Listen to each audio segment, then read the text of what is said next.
Erwin Tulfo, nako, tama na ang pagmamatapang. Huwag mo nang masyadong minamind condition ang taong bayan. Nakakasawa na yung bindalo nyo. Ha? Tama na, tigilan nyo na yan.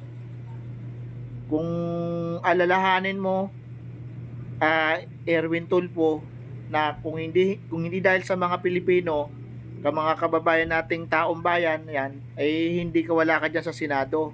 Tandaan mo, Pilipino ang nagluklok sa'yo dyan. Ha? Kahit masakit man na nabudol nyo kaming mga Pilipino, okay lang, pero tama na yung pagmamatapang mo dyan. Kasi hindi naman makikinabang ang Pilipino sa pagtatapang-tapangan mo dyan eh.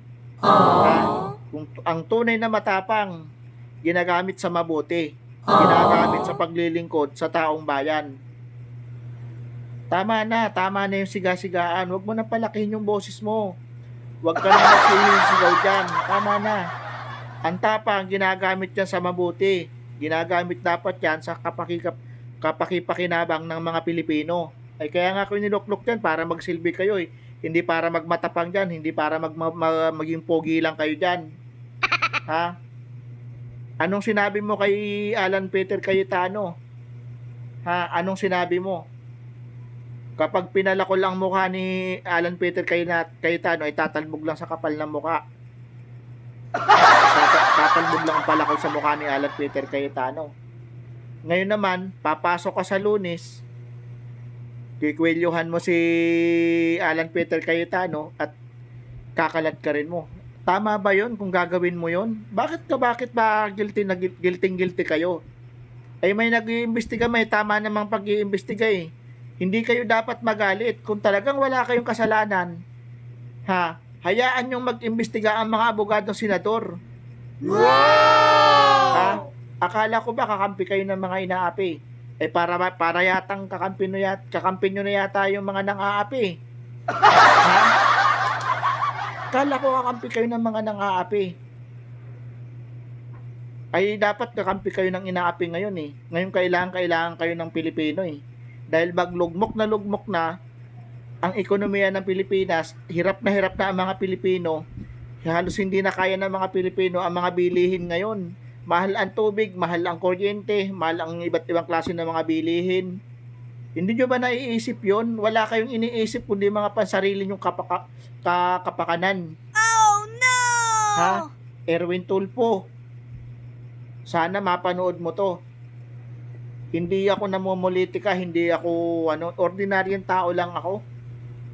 Ha? Sir What? Erwin Tulfo.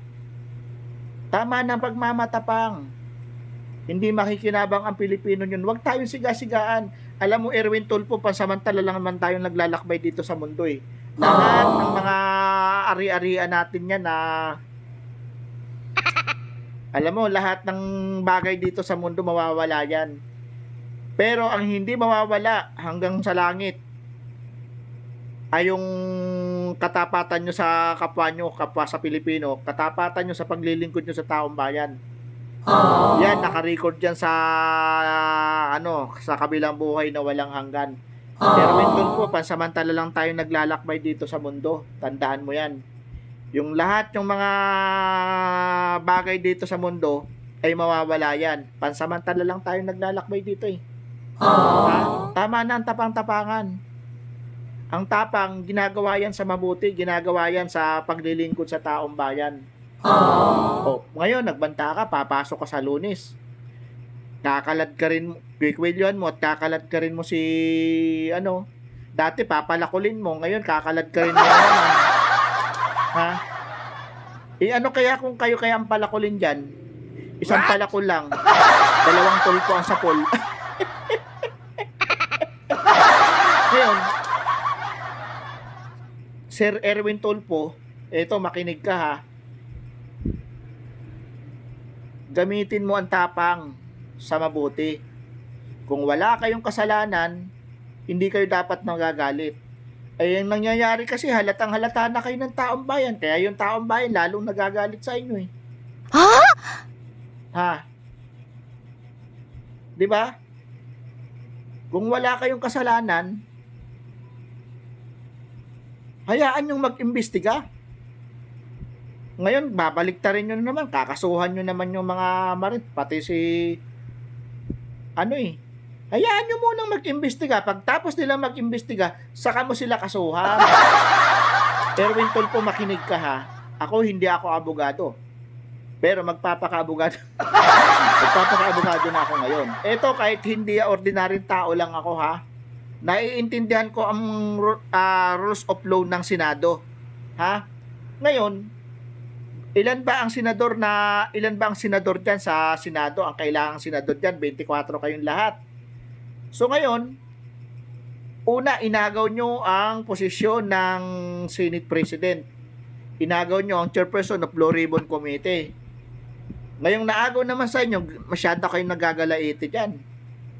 Ha? Nasamantalang pinagbutuhan dyan, kumplito kayo lahat dyan. Ngayon, nag-eleksyon kayo na hindi kumplito, inananakaw nyo naman ang posisyon ng Senado. What? Ng leadership ng Senado. O, ito paliliwanag ko sa yan. Nasa rules of law ng Senado na kapag ang majority, kahit kulang, kahit ilibin yan, dahil silang majority dyan, allowed pa rin sa Senado ang majority. 12 lang kayo eh. Unang-una, hindi pa naman si Bato, hindi pa naman patay si Bato. Hindi pa naman patay si Loren Legarda. Hindi pa naman patay si Jingo Estrada. O, nakalimutan nyo na ba na ng panahon ni Laila de Lima, kahit nakakulong si Trilling Trillanes, kahit nakakulong, bumoto pa rin siya sa eleksyon ng Senate President dyan. Ha? Sumunod kayo sa batas, wag puro bindalo. Ha? Ginagawa nyo na, pinaglalaroan nyo na ng batas, minamind condition nyo, magsisinungaling kayo, magdadrama kayo dyan. Magpapaliwanag kayo sa mga mainstream media bayaran, magdadrama kayo dyan, tapos gagawa kayo naman ng mga scripted na mga salaysay nyo, tapos kukuha kayo ng mga faking witness na kung saan nyo na pinagpupulot yung iba dyan. Siguro yung iba dyan magtataho lang eh. Kaya lang, sorry hindi ko nilalang yung magtataho lang eh. Kasi bumibili rin ako ng taho eh. Hindi ko nilalang ang magtataho lang. Pero sana naman, hayaan mo nang may mga totoong witness na eh. Sasabihin nyo may witness kayo. Saan galing yung witness nyo?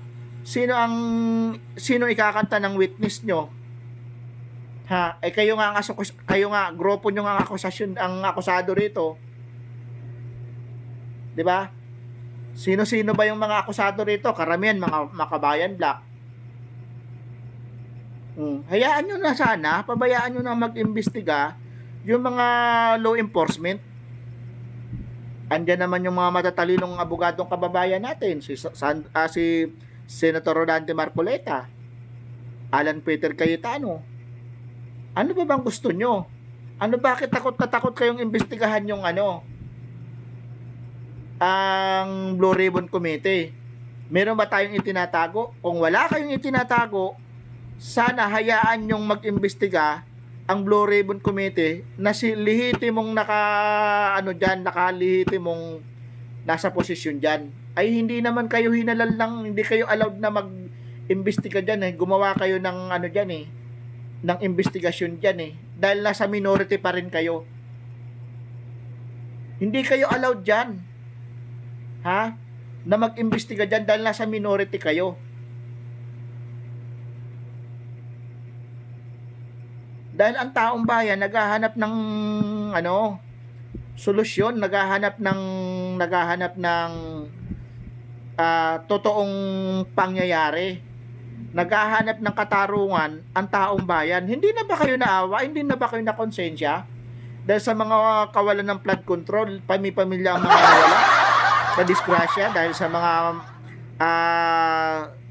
kawalan ng mga flood control. May flood control nga, pero ang ninipis naman. Tuloy, anong nangyari? Na-disgrasya yung mga kababayan nating mahihirap. Yun nga ang kawawa nga, mahirap na nga, yun pang na-disgrasya eh. Sana Erwin Tulfo ha, tandaan mo tong sinabi ko na sa ito, hindi kita inaaway, tropa tayo ha. Yun. Sana naman maintindihan mo ang taong bayan. Erwin Tulfo,